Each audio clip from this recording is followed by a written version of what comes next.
안녕하세요. 정호환입니다.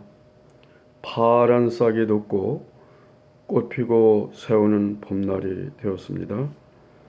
환란 가운데 많은 어려움이 있습니다. 우리가 지혜를 모으고 힘을 합치면 이 시련의 때를 잘 지낼 수 있으리라는 소망을 가져봅니다. 이 시간에는 신문왕이 만파식적을 불어서 그 엄청난 국난을 극복했던 삼국유사의 만파식적의 상징성에 대해서 말씀을 나눠보고자 합니다. 잠시 대금 연주로 만파식적을 한번 들어보시고 신문왕의 마음에서 우러나는 기도는 어떠했을까를 한번 읊어보겠습니다.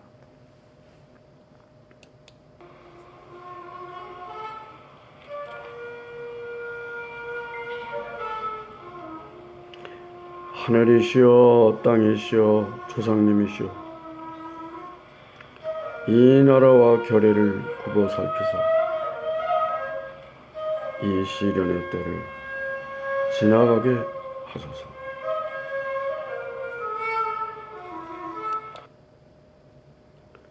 여러분, 이 그림을 하나 보여드리겠습니다. 이게 바로 이제 만파식적으로 간염이 되는 그런 이제 그림입니다. 세상이 너무 가물어서 정말 마실 물도 없을 때 만파식적을 불어서 비를 오게 하고, 이 기우제의 성격인 거죠. 또 너무 비가 많이 내려서 홍수가 져서 사람이 떠나라고 죽게 됐을 때 또 이 피리를 불어서 비를 그치게 하고 날이 개게 해서 기청제의 효과가 있는 거죠. 또 반란이 일어났을 때 이 만파식적을 불어서 그 반란을 평정하고, 오늘날 코로나같이 전염병이 창궐했을 때 이 피리를 불어서 참 병을 낫게 하고, 그래서 세상을 평화롭게 만들었던 정말 아주 신통한 그런 참 만파식적 필입니다. 여기서 반란이라고 하는 것을 역사적으로 좀 우리가 조금 생각해 볼 필요가 있습니다. 삼국사기 본기 문무왕과 신문왕 조를 보게 되면은 문무왕 21년 681년이죠. 문무왕이 깊은 병으로 세상을 뜨면서 유언을 남겨요. 내가 죽거들랑 내 관 앞에서 태자는 즉위를 해라. 태자의 이름이 이제 정사 정자 정명의 밝을 명자. 정명태자는 즉위를 해라. 지금 세상이 너무나 힘들고 어려울 것이다. 또 내 무덤을 일부러 만들지 마라.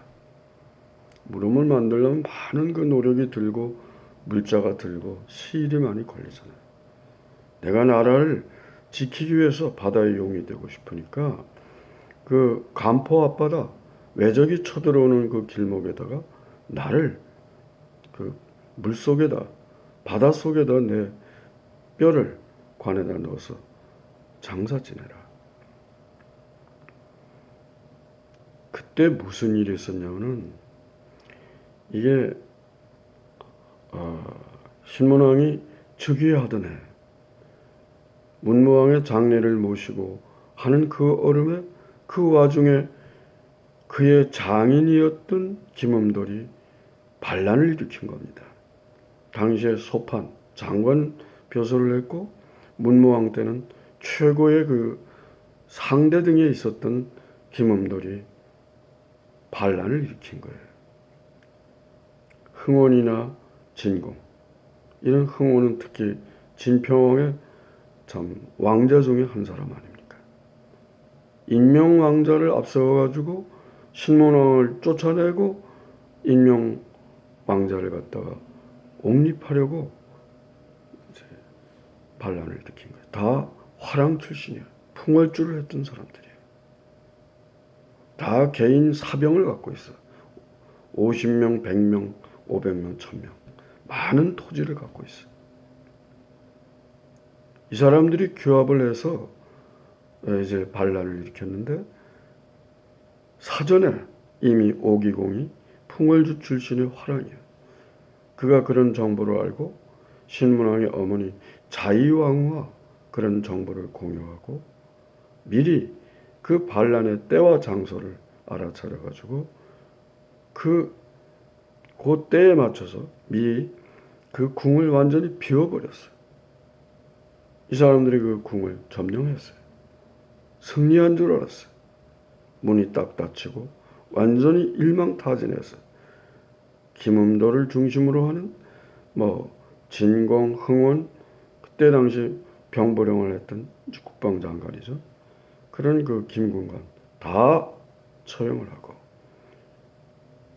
신문왕의 첫째 부인이었던 김씨 부인, 김음돌의 따님이죠. 내쫓아버리고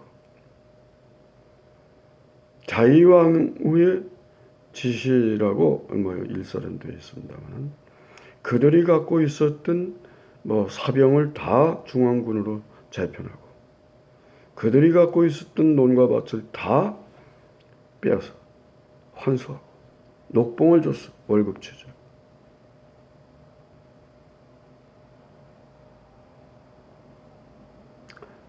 뿐만 아니라 신문왕 2년에 설총이 주도하는 국학이라고 하는 말하자면 국립대학 수준이죠. 국립대학 기반이죠.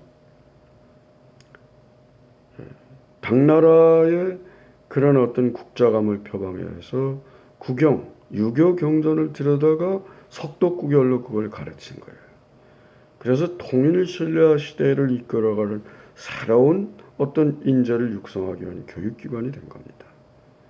그 전만 해도 그 귀족의 자제들이 전부 그냥 적당히 해서 자기들끼리 그 물 말아 먹었던 거예요. 모든 그 벼슬자리를. 적어도 6품 이상의 자리는 그렇게 한 거죠. 그러니까 유교를 다시 새로운 어떤 이데올로기로 들여와서 충성과 효도와 예학과 이런 것을 중시하는 하나의 새로운 시대를 열었던 그런 상징적 의미가 바로 이 이제 만파식적이었다. 그렇게 볼 수가 있죠. 이 만파식적이 이제 만들어지는 그 형성 과정을 보면은 이제부터 이제 삼국유사 부분입니다.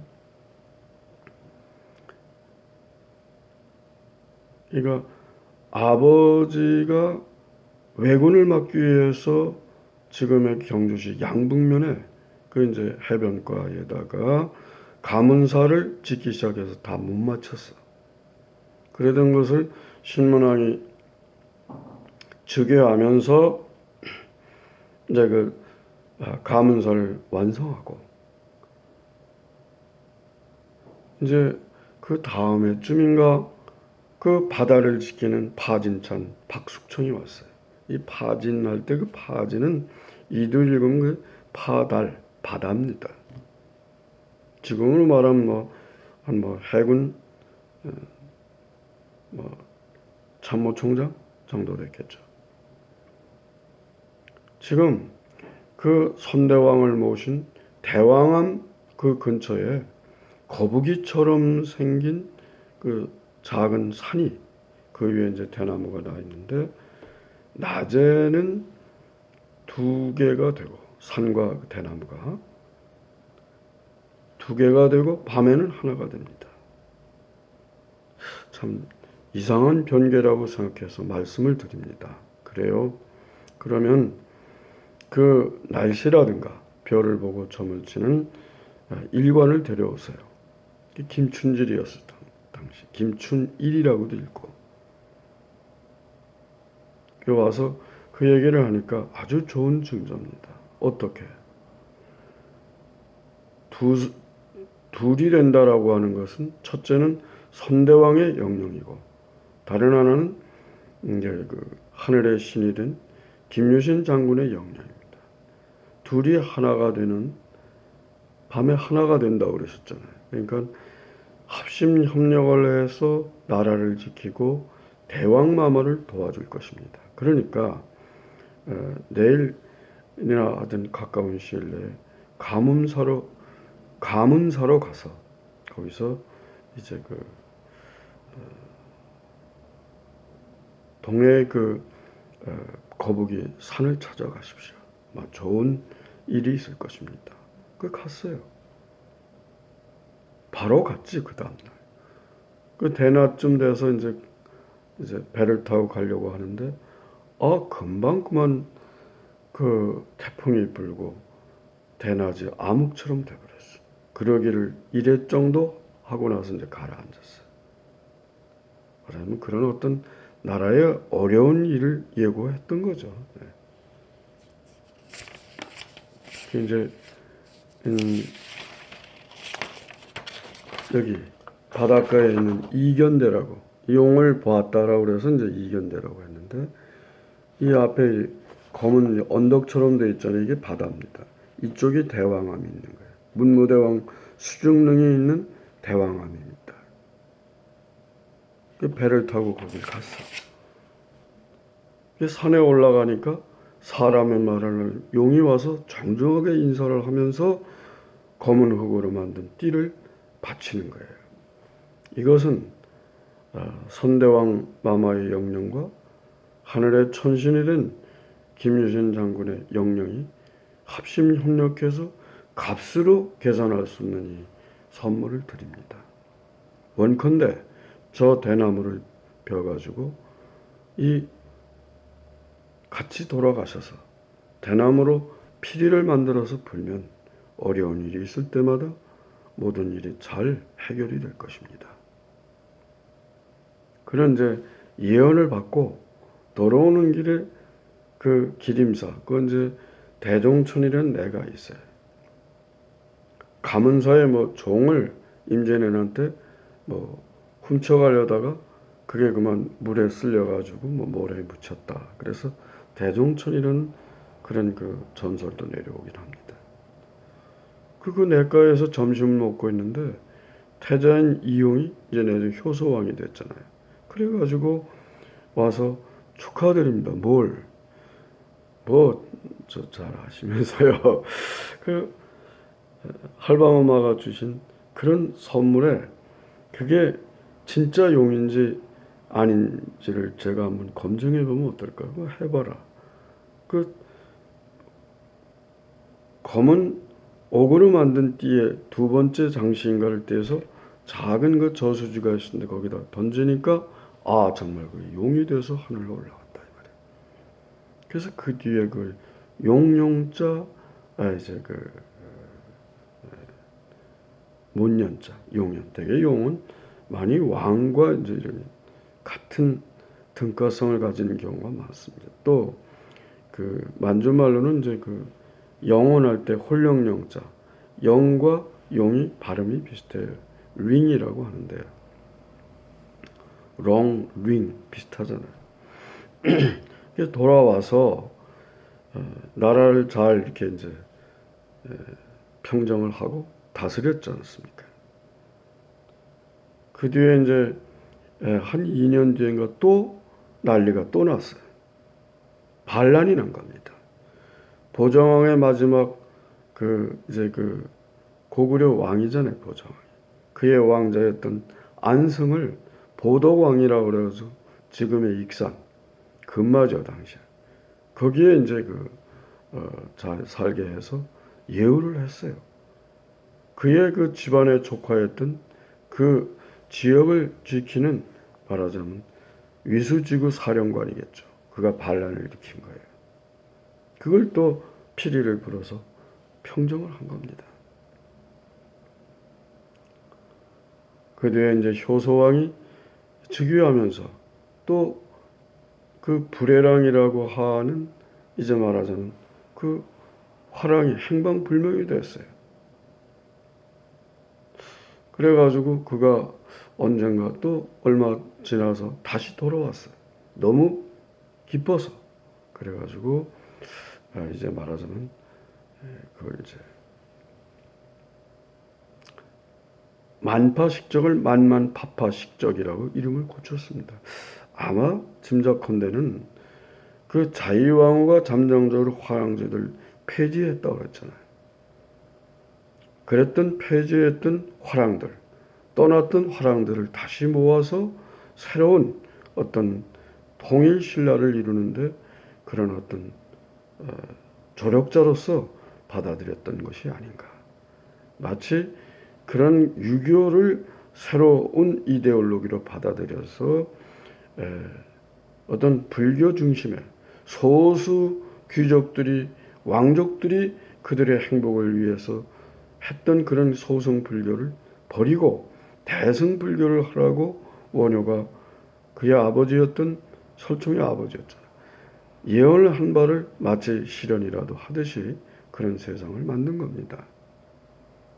소리라는 게 뭡니까? 그 어원을 보면 소 아래 리을 더하기 이, 그래서 소리가 되고, 소리 뭡니까? 소나무에 원래 솔나무거든. 솟아 있는 게 뾰족뾰족하게. 이게 사이에 솟아 있는 거예요. 이 성대 있잖아요.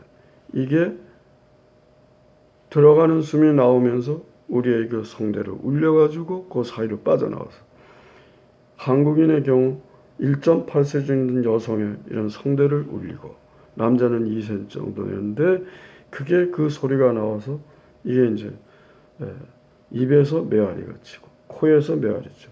공명음이죠. 리소넌스 사운드죠. 리소넌스 홀이죠. 공명관입니다. 이게.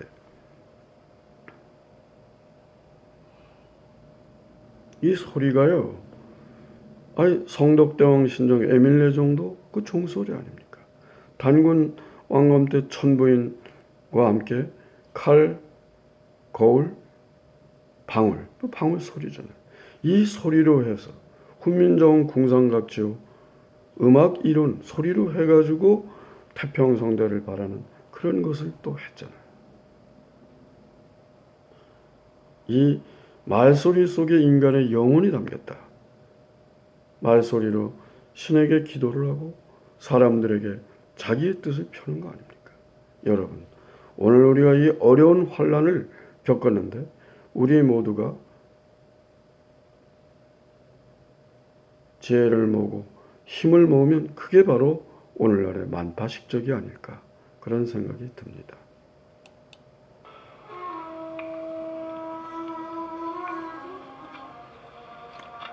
건강하시고 행복하세요.